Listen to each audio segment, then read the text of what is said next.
In the first time I met Tom and the Channel 4 lads, I had a litre bottle of vodka, and I filled it up with water. And I know what these journalists expect of who I am. I'm leading the English Defence League. So I've gone in the cafe, the coach is there, we've got a 50 or 60 seater going to Blackburn for a demonstration. Probably our third or fourth demo. It was when everything was going big, yeah? So I've walked in, I've got a paper bottle, I've gone in, it's a litre bottle of vodka, but it's water, right? I've walked out and the two new journalists are standing there and I necked the water and I fucked the bottle. I said, it's demo day. Yeah. And all the lads like it. And I went over and shook both their hands. I said, all right, lads, how you doing? I said, my name's Tommy. I'm just taking, and I was just taking the piss. But we get, and you can see this is on their documentary. Not me necking the vodka, but we get on the coach and they say, what's the plan today? I said, I'm kicking it all off today.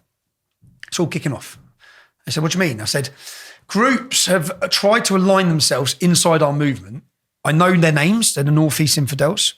I know who they are, they're the North West Infidels. They've not done enough to be kicked out publicly, but they are recruiting for the far right within our movement and our crowd. Yeah. So today we're going to put it to bed. You say, how are you going to put it to bed? I said, I'll show you when I get there. So I get up on stage and I call my mate up, Gurmit Singh. Gurmit Singh done more to break race barriers than anyone else. Gurmit Singh was a Sikh leader of the English Defence League, a great lad as well. I still hold him as a dear friend. Yeah? He's a brilliant lad, brilliant personality. And I've got Gurmit up on stage. I said, come here. And I hold his hand. I said, if you're in this audience and you don't like what you can see here, yeah? And I had to do this. Essentially, we'd ask the police, if anyone turns up Dr. Martin bomber jackets, don't let them in. If you've got intelligence at their National Front and they're Nazis, don't let them in, or it's going to come to clashes. So I had to make the decision. I'm the leader of a street protest movement. Remember, I wasn't a politician. Yeah? I'm the leader of a street pressure movement of lads, really, young lads. And we needed this divide. So I called Gurmit up and then I said, right, if you don't like what you see, this is us. Yeah? This is my England. Yeah, this is what we're standing for. If you are opposed to this, you're in the wrong crowd, lads. Yeah, I said, I'm now going to read your names out, and I said, because I've been following you. Yeah, so North East Infidels, Alan. Can I mention his name? Alan Smith. Show yourself. Yeah, you racist little bastard. So I went through their N-word this, N-word that. They're going. That's totally against what I've been brought up with. So I said, show yourself, and then you see a big crowd. And it's on the documentary, you see a load of them coming. And they've all got Combat 18 t-shirts on, skull and crossbones. So as I come off the stage, these lads are from Newcastle. So I come off the stage and my intention was to knock them out on camera in front of the world. I thought, we're going to town. And I told all the lads, we're fighting these lot today, yeah? We're going to kick... You wanted to show on the documentary that you were fighting against racists. I wasn't bothered about the documentary. Yeah. I wanted to kick these f***ers out of our movement. It's our movement, yeah? It's what we stand for. You lot, go, right? But to me, you're the enemy. The same way these jihadists are the enemy. You're opposite sides of the same coin. You're the same shit.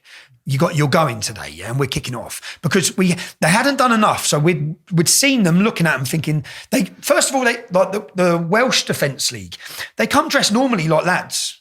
1 demo, 2 demo, 3 demo. They're all in Dr. Martens and bomber jackets. They're then wearing braces. They're then full on neo-Nazis, but. That we learned, again, I always say, purity comes with time. You've got to give an organisation, every time we're on the street saying we're not racist, we want normal people, the media are telling everyone they are Nazis, so they're advertising our organisation to Nazis. These scumbags, if they hold their own demonstration, will get 20 idiots, yeah? But they want to be in amongst thousands. And then they want to recruit off the thousands. So I stood up on stage, held his hand, I come off the stage, and the first lad there was from Newcastle, who are you, Alan, whack. I cleaned him out, yeah? I got done for it. I cleaned him out. Then we come off and they're all trying to get to us. And it's all the crowd's going mad. And we come to the coaches. I come back by the coaches and there's about 30 of them waiting. They've got corkscrews in their hands. And there's pictures of all this. It goes off. We fighting like fuck, yeah? The Channel 4, this posh kid who lives in a house with 7 other people. One's a tramp. One was shagging one of the people in the house was shagging the Prime Minister of Pakistan, yeah? It's also up. But they live this mad little life, which is so far detached from the life I live. Yeah. So, but he was really nice. Tom was I really liked him, the kid. And then and they sit down afterwards. We all get on the coach. Everyone's got blood on them. Everyone's battered. Everyone's like, f***ing hell. And Tom's white. He's never seen probably anyone get punched. Tom's sitting there and he's just white. He goes, I can't believe it. I said, what? He said, you're fighting the far right. He goes, no one I know is going to believe this. Yeah. But do you know how the media portrayed that? English Defence League fight each other. That's what the headlines were. There was trouble on the streets and it's the English Defence League fighting each other. Now that decision to do that day was the best decision I made for the movement because I then went home and made a video I said, "Why, you lot, it's on. Yeah, you see our next demo, it's on. Every time we see you, it's on." Yeah. Right? Because we weren't, as I said, we weren't polished politicians. We weren't anything. We weren't trying to be anyone we weren't. We were young lads, most of them up for it. And we wanted a protest against Islam and the Islamisation of Britain. And then and I made that video, and one of the lads said, what was his name? Stevie Carroll?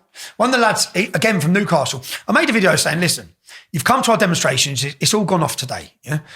If you come again, it's going off every time, but we're now mobilising all the groups because we had a good relationship with the West Midlands. The West Midlands EDL, lads from Lanesfield, same as us. There was hundreds of us, that would have been up for fighting the Nazis if they were coming.